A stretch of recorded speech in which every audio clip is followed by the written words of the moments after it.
pemahaman makrifat. Yang dikatakan syariat itu hakikatnya batang tubuh ini. Ini syariat. Ya. Kenapa dikatakan batang tubuh ini syariat? Karena disinilah Tuhan ingin menampakkan dirinya ya, melalui af'alnya Allah. Artinya apa? Yang bisa melihat sholat itu karena bergeraknya jasma ya, batang tuh. Lah, batang tubuh ini yang menggerakkan siapa? Yang menggerakkan ialah yang dikatakan hayat. Hayat menjadi ruh. Ingin dikenal maka dia keluar masuk dikatakan napas. Ketika napas naik tarki, Tuhan mengatakan inilah wujudku. Ketika keluar, Tuhan menyatakan inilah zatku.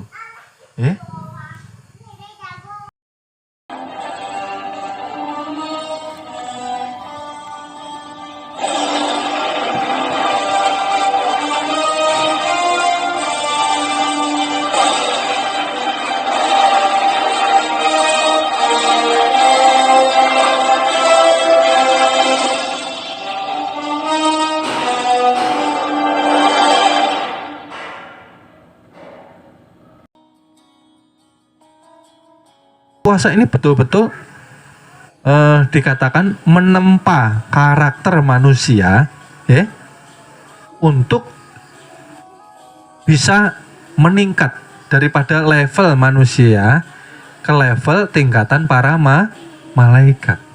Bukankah manusia ini diciptakan lebih tinggi daripada levelnya hewan karena diberi akal, ya kah? Kita diberi kelebihan akal. Oleh sebab itu diturunkan kitab suci Al-Quran untuk kita pertama pelajari untuk membaca. Yang kedua pelajari untuk mengambil hakikatnya. Jangan hanya dibaca lalu ditranslate selesai lalu mengharapkan pahala. Lalu dikatakan bisa menyelamatkan dua orang tuanya kalau sudah khatam. Ya kah? Hafiz Quran. Maka hafiz ini ada ancamannya juga. Ketika seorang hafiz tidak memakai akhlaknya Al-Quran, hati-hati. Hafiz aja tapi akhlaknya menyelisihi akhlak Al-Quran atau akhlaknya Rasulullah, maka siap-siap nanti akan diazab. Karena kita ini lagi berinteraksi dengan Tuhan. Gitu loh. Melalui Al-Quran. Berinteraksi gunakan akal, pikiran. Al-Quran itu jalan keselamatan. Yang dilarang ini yang menyebabkan kita masuk neraka. Yang dianjurkan, yang diperintah, itulah yang menuntun kita masuk ke surga. Ya kah? Di sini yang banyak dosanya siapa? Angkat tangan. Nggak ada ya? Karena keberatan dosa. Sampai nggak mampu angkat tangan. Kan seperti itu. Ya semua kita ini berdosa. Termasuk ya saya. Kita ini nggak ada yang bersih dan suci.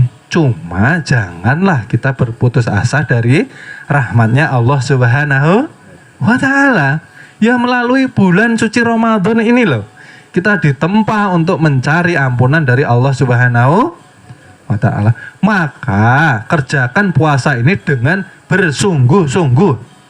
Bahasanya apa nih? Serius. Karena kebiasaan orang berpuasa ini hanya slow ya, santai. Yang penting menggugurkan kewajiban nanti Idul Fitri. Beli baju baru tapi jasadnya masih terpenjara dengan kekuatan nafsu. Nah ini kan terbalik. Artinya yang dikatakan fitri kembali ke dalam kesucian ya seperti bayi yang seperti barulah lahir. Artinya Ya.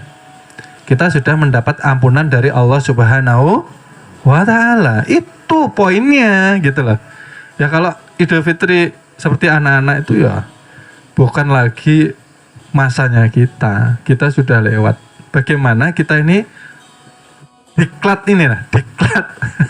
Sebulan ini sukses. Dan nantinya setelah melewati Ramadan, bagaimana kita membawa hasil daripada diklat ini tadi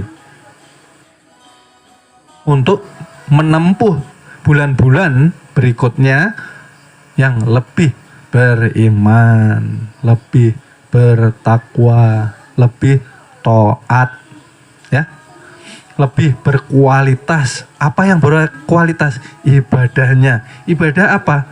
Yo sholatnya, ya kah? Itu yang terpenting. Sebelum sholat apa? Yo syahadatnya. Artinya apa? Jangan lagi ada kesyirikan di dalam engkau ibadah kepada Zat yang maha suci. Karena sekarang itu orang rawan sekali riya. Oke? Tanpa ditempa dengan ketat, dengan khusus penempaan yang luar biasa. Besi itu kalau enggak ditempa bisa berkarat. Ya, harganya murah. Tapi kalau ditempa, ya, ditambahi dengan bahan-bahan logam yang berkualitas tinggi, ya, menjadi dia barang-barang yang berkualitas dan bermanfaat, daya jualnya tinggi. Itu hanya kiasan. Karena ditempa dulu dengan pelatihan-pelatihan yang sangat disiplin untuk menghilangkan sifat bersihnya. Ya, dicampur apa? Kalau pusaka itu dicampur sama bahan meteor, ya, biar tidak bisa tagar, ya kah? Ini umpama dari segi itu tadi, yang besi menjadi sebuah pusaka. Seperti itu kita, ya. Tadi kan dikatakan kita ini selevel lebih tinggi daripada levelnya hewan, ya, lebih rendah dari levelnya para malaikat. Kenapa? Karena di tubuh kita disertai dengan nafsu 4, ya. Nah, disinilah ketika kita ditempa, bagaimana kita menaikkan level kita sejajar dengan para malaikat. Artinya apa? Sejajar ketaatan kita itu loh. Keimanan kita, ketakutan kita. Malaikat tuh kalau taat sama Tuhan tidak ada komprominya. Entah itu sendirian, entah itu di kalayak. Kecintaannya pun tiada duanya. Number one, prioritas cinta kepada Allah Subhanahu wa Ta'ala. Nah, ini yang perlu ditanamkan ke dalam sanubari kita, ya, karena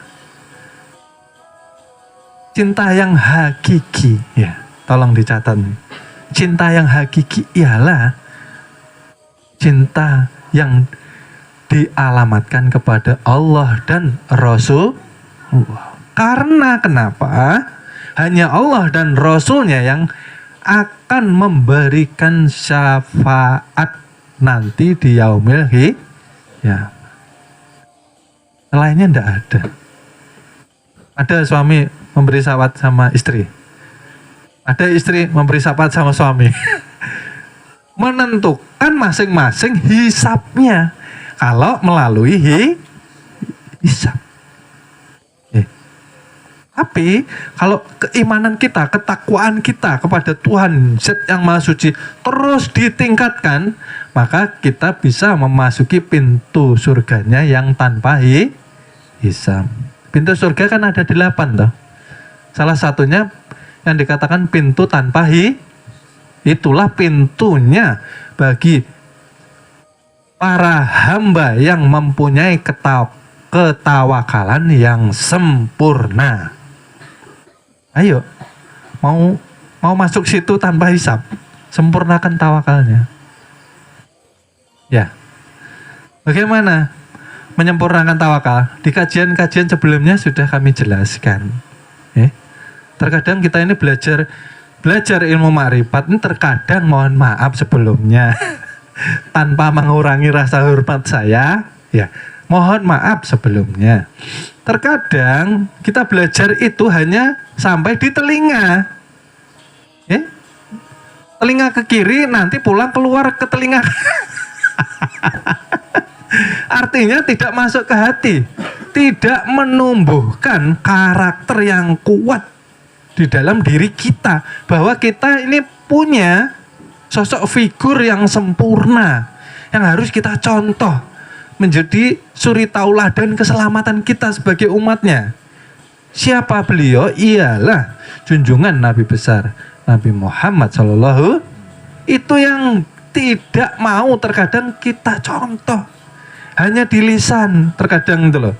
Ini yang repot. Sampainya di telinga, jarang sekali sampai masuk ke dalam Kalau ilmu mengenal diri ini masuk meresap ke dalam hati, maka akan mengubah karakter seseorang yang tadinya tidak baik akan berubah menjadi baik karena dia menggunakan akalnya. Itu tadi loh kelebihan kita daripada hewan. Bagaimana kita selamat kalau akal itu tadi kita tidak mau pakai? Al-Quran diturunkan, berinteraksi sama Tuhan, tapi nasihat-nasihat dari Tuhan tidak pernah kita pakai. Nyatanya, membaca hanya untuk dilihat orang, membaca hanya mengharap pahala. Kan sudah saya katakan, bagaimana kita ini tidak malu sama Tuhan, kok mengharap pahala? Kita aja tidak mampu membaca tanpa ada yang dikatakan daya hidup, tanpa hayat, tanpa nur, tanpa ruh. Tidak ada kalam yang keluar daripada mulut kita. Harusnya kita malu, gitu loh. Jauh-jauh minta pahala, gak usah ngarep pahala. Ilmu belajar mengenal diri itu yang kita harapkan hanya ridhonya Allah Subhanahu wa ta'ala. Itu sudah cukup, sudah. Dengan ridhonya kita mudah memasuki surganya. Tuhan itu loh, kalau sudah senang sama kita, Tuhan tuh ndak hitung-hitungan. Contohnya apa? Seorang wanita maksiat, wanita yang dikatakan dia seorang pelacur, ya masih banyak yang ingat toh ini, mendapati seekor anjing yang kehausan, lalu dengan tulus, dengan ikhlas, tanpa dia mikir nanti jangan-jangan ini yang menyebabkan saya masuk surga nih. Nggak ada pikiran seperti itu, karena ketulusannya, walaupun dia jahat, ya, walaupun dia yang rendah di mata manusia, tapi dia masih mempunyai hati nurani, gitu loh. Memberikan air yang menghilangkan haus, ya, kepada seekor anjing dengan tulus ikhlas. Disitulah Tuhan yang dikatakan Ar-Rahman dan Ar-Rahim. Tidak mengharap Tuhan memberikan ridhonya, maka diampuni seluruh dosanya. Artinya apa? Artinya yang pertama, janganlah kita berputus asa ketika mempunyai dosa yang besar. Besarnya dosa kita lebih besar lagi ampunan Tuhan kepada kita. Dosa kita besarnya seberapa sih? Kan akbar itu Tuhan yang punya, bukan dosa kita. Tapi setelah itu, yo kita harus bangkit, berbenah diri, jangan berdiam saja. Seperti itu loh. Membersihkan hati, kolbu kita. Maka di bulan yang suci ini, tempaan ini betul-betul harusnya kita rasakan, gitu loh. Jangan sampai Ramadan meninggalkan kita, tapi karakter kita, tabiat kita, kesukaan kita yang tadinya cenderungnya kepada perbuatan keji dan mungkar, cenderungnya kepada kemaksiatan, cenderungnya kepada kelalaian kita kepada Tuhan, itu tidak berubah. Itulah kita dikatakan orang-orang yang sungguh merugi melalui bulan suci Ramadan tanpa perubahan, tanpa peningkatan. Artinya kita main-main saja di bulan suci Ramadan nih. Ya, kan ya? Jadi ini bukan bulan yang biasa. Memang benar penempaan ini harus kita rasakan gitu loh. Bagaimana setiap hari kita melewati bulan suci Ramadan ini bisa membersihkan hati kita. Ya, karena itu tadi loh, rawan syirik, rawan riya. Ya, riya. Riya itu apa? Perbuatan yang menggugurkan amal ibadah yang telah kita bangun. Contohnya begini, kita ini selama ini membangun amal ibadah kita, ya, dalam angan-angan kita nih, secara syar'i aja, ya, contoh ya. Banyak orang berlomba-lomba di akhir zaman, kata Rasulullah, membangun masjid yang megah-megah. Ya, pernah dengar seperti itu? Nanti di akhir zaman orang berlomba-lomba membangun masjid yang megah-megah seperti gereja. Ya kah? Tujuannya apa sih? Untuk mencari pahala, untuk mencari syafaat. Ya kah? Bayangannya ini, ketika di syariat, ketika sudah membangun masjid, maka sudah terbangun satu istana.